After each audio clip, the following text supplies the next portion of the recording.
What is going on, Pretender here, back with another Honkai Star Rail video. And first off, I want to say Happy New Year's to everyone. Thank you all for the support that did happen in 2024, as I did come back to YouTube around the end of 2023, so I'm very grateful for everyone's support. So once again, Happy New Year's. But today, the 3.0 stream did just end, and just like every other time, I'm here to take you over a brief recap of everything, and this is a pretty big one as we are going to Amphorius, which is an entire new area. So before I get into the video, if you guys find this video helpful, be sure to drop a like, as it will be greatly appreciated.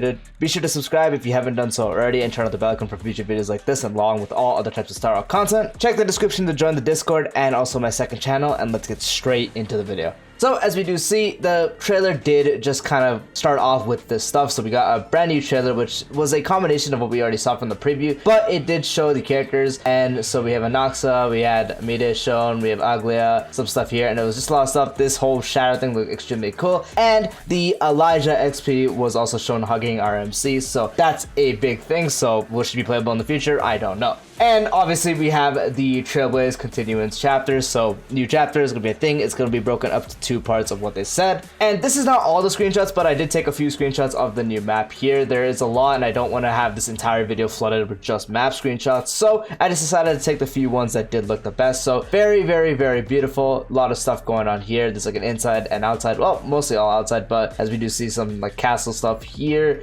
I went back to the wrong page. We have some more insides, and then the outsides here. Everything looks extremely beautiful. I'm extremely excited to run around here. I really hope there's no cringe stuff like Penacony with running on walls and stuff. I'm really hoping we don't do that. So it looks very, very nice. And then this is supposed to be like a final part, so this is gonna look really nice too. And in that area, we have this little thing here, which is practically just gonna be the same as like the clocky statue and anything else you'd expect, where you're able to take the stuff you get from chests, which I'm gonna assume you get this from chests and missions like you normally would. Put it into this, you get rewards. Boom, free rewards. Similar to the index of Simulator Universe and Divergent Universe and stuff, there's going to be something here where you can check some info on these little icon stuff, and it's going to be more info and lore. So for lore fanatics, this is going to be great. And then the new characters, which I'm sure everyone knows unless you've been living under a rock, but as we do see, we got the Herta, who is going to be the brand new Ice Erudition character. So have a few screenshots of how she looks at game. Looks very, very, very, very, very nice. And followed by that for the second half is the brand new first character following the path of remembrance, being Aglaea, who is also going to be lightning. So again, Herta first half, Aglaea second half, so she also just looks fantastic in game. She is so stunning.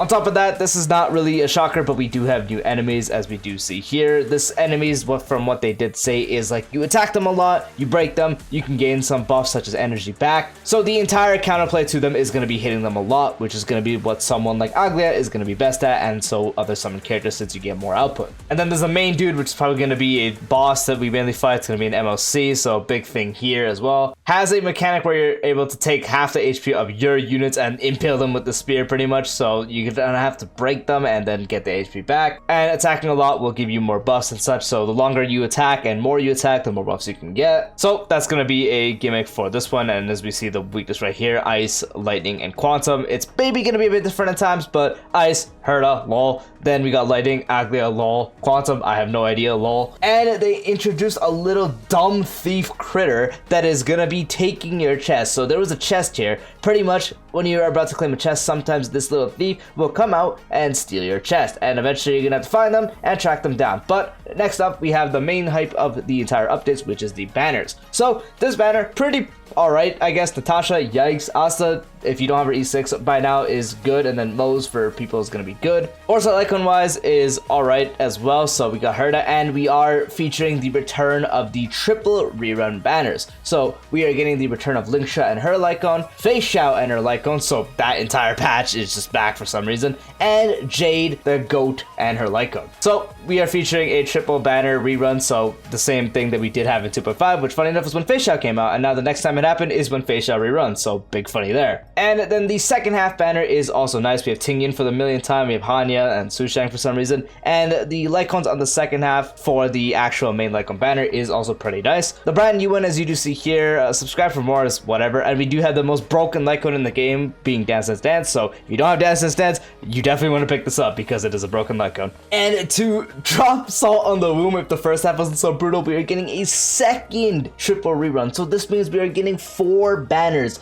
in the entirety of 3.0. So Boothill, Robin, and Silverwolf will be returning as well. They're going to keep the same 4 size just like the other one. So big patch for banners. Again, Boothill, I know a lot of people definitely want. Robin just reran not too long ago, and she's getting another one. Silverwolf, I'm not going to assume many people are going to summon on her, especially now that Aglaea herself. And then the reruns here, Lingsha, a lot of people have realized that she is just more than a better character. She is way more than just that. Feixiao, if you didn't pick her up when you love follow-up attack, she's great. And Jade has just gotten much more value over time as well, so she is also going to be very much wanted. This is a very brutal patch for a lot of people, so definitely good luck if you are going to be summoning for any of these. As I did say, there's a new Lycon which is on the second half. You can pick that up there. For the battle pass, there's going to be a new Lycon with Feixiao on the art. That's going to be another one you can pick up in the battle pass. And in the priceless jewels thing, you're able to get this Lycon, which fantastic art, and especially for a free Lycon, I'm going to S5 this just because of its art, and it's also free, so it's an easy S5. No shocker, there's going to be a new Calyx material for Stagnant Shadow, and it's going to be for Remembrance characters. So in this case, it's going to be for Aglaea and probably the Remembrance Trailblazer. There's going to be 2 new relic sets, so a new cavern that features both of these. And from what we know about the first one, it's going to be Aglaea's best in slot and potentially future summon characters as well. And the second one is seeming to be more quantum and lower speed related, so mainly just Jade right now and also Jiaoqiu. So if you're going to be building those characters, or you're going to be getting Jade on the rerun, or you want better relic sets, you're going to have to be farming this because it's going to be one of the best in slots. And if you're going for Aglaea or potentially a future summon character, this is most likely going to be the best in slot. No shocker, thankfully we are getting more events. So we get this little event right here, which you have different stages you can select, and all of them are different. We got this little puzzles things, which is going to be new puzzles we see out in the map. Same with this one, which I don't even understand. They didn't really explain this properly, but I'm assuming you just have to get to one of these sides. So this is going to be a new puzzle. Then we have another event here, which is just an exploration event. We got this when Pentaconi came out too, pretty much. So collect chests, do a certain task, maybe defeat a certain enemy, maybe defeat a certain amount of bosses. It's just going to be easy rewards for free exploration. And then we have another event here, which is going to be a battle event. Excuse this awful screenshot, I managed to time this terribly, but there's multiple battles here. You're able to go into the battle. There's going to be multiple waves. As you see, 2 phases, buff buildup and final showdown. So it's probably going to be similar to an event we already had in the past, where you build up a lot of buffs in the beginning, and then we get to the final showdown and you use those buffs to your advantage to get the best score, or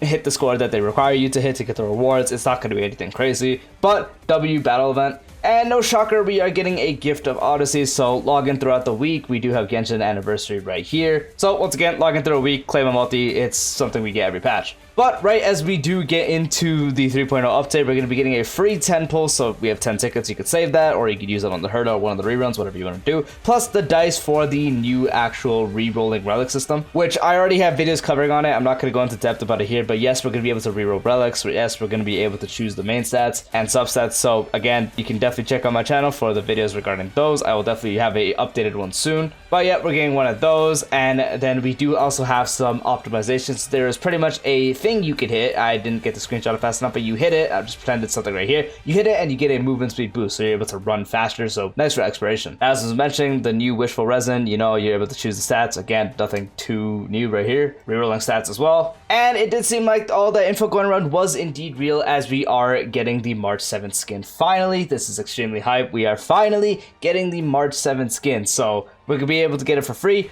All you gotta do is pretty much talk to March. You could be a brand new player, you just talk to March in the Astral Express or whatever they said. It was in the Space Station or Astral Express, I can't remember. And then you're able to claim the actual outfit, and it's also going to give you the icon as well for your profile avatar. So all you gotta do is log in during the 3.0 update. They didn't really give us info on what happens if you don't log in during 3.0. It's probably just gonna become a paid outfit after 3.0, but you're able to get it for free, so make sure you log in during 3.0. And then the last thing was just kind of just lucky pricing. It's not like a cringe web event. You kind of just log in and boom, you can obtain this luckily, or you can get less. So I guess you could choose to make your selection here, so you can choose to just get 100, or you can gamble at getting 650, or you know, the 50,000, which I'm sure, oh wait, that's 500,000, lol. There's 20 winners. I doubt any of us or anyone watching this video is gonna get it. You know how this stuff is. I myself, I'm just gonna be going gambling this. I might lose out on 50 every time, since a guaranteed 100 is nice, but on the chance that you can get a 10% and get 600 is more than less. Not unlikely, it's still possible, but then the 500,000 is someone's dream. Again, it's just a little extra thing. But yep, that is practically everything that was important shown on the thing. Unfortunately, no Fate news yet. So, a lot of stuff, new characters. We got the Remembrance Trailblazer here that I forgot to show, so we already knew that, but Remembrance Trailblazer. And, yep, new enemies, the banners, the reruns, brutal. Reruns for second half, brutal. Let me know what you guys think about this. Once again, if you found this video helpful or enjoyable, be sure to drop a like as it's greatly appreciated. And if you haven't done so already, be sure to subscribe and turn on the bell icon for future videos like this. Once again, Happy New Year's to everyone, and peace out.